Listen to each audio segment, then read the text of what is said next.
Nangangamba ang Parish Pastoral Council for Responsible Voting o PPCRV at National Citizens Movement for Free Elections o NAMFREL. Hanggang ngayon kasi, hindi pa rin nakakapagbigay ng election returns ang ilang lugar sa bansa.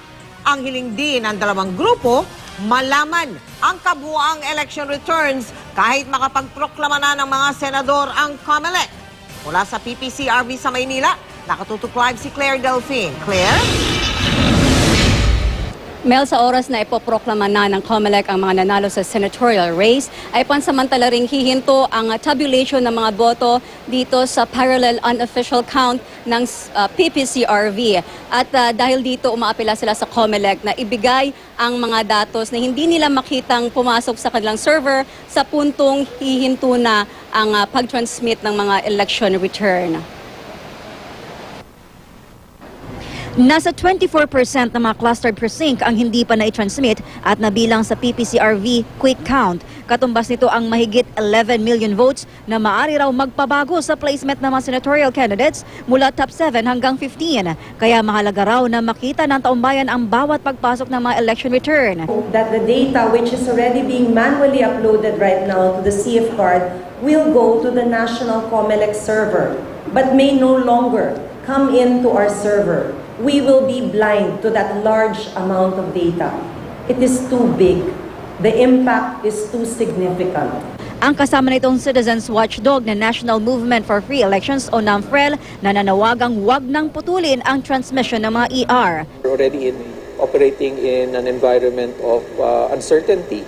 So, posibleng magdulot ng kaguluhan.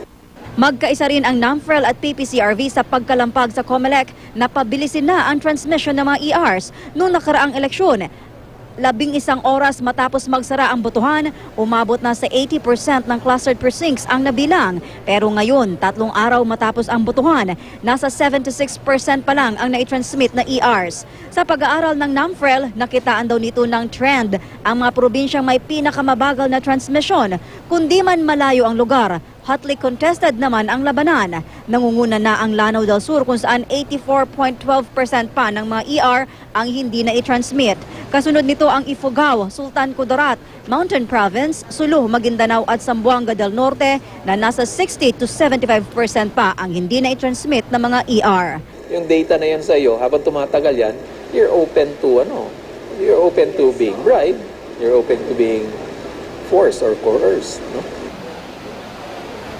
Mel, as of 6:01 p.m., ito ang top 15 dito sa PPCRV partial and unofficial count.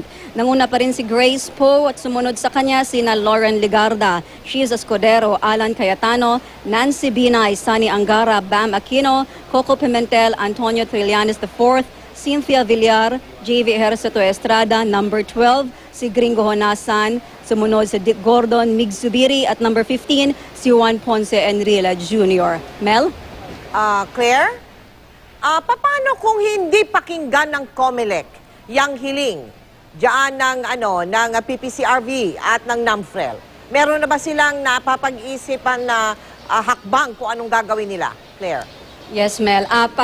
Dun sa unang hiling nila na ibigay sa kanila yung mga datos na hindi nila makikita, ang mangyayari doon, right after that proclamation ay babalik din naman, magre-resume din naman agad yung tabulation. So ang gagawin nila dyan is they will have to go back to the manual, yung encoding ng mga election returns na kanilang natanggap at dito nila yan ikukumpara sa yung mga pumasok sa electronic transmission, Mel. But that will take more time. Is that what we're saying, Claire? Mas matagal yun. Mas matagal? Yes. Exactly, Mel. Matagal yun.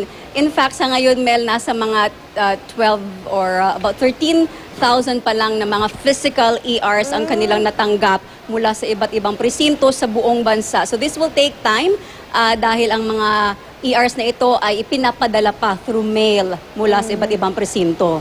Maraming salamat sa iyo, Claire Delfin.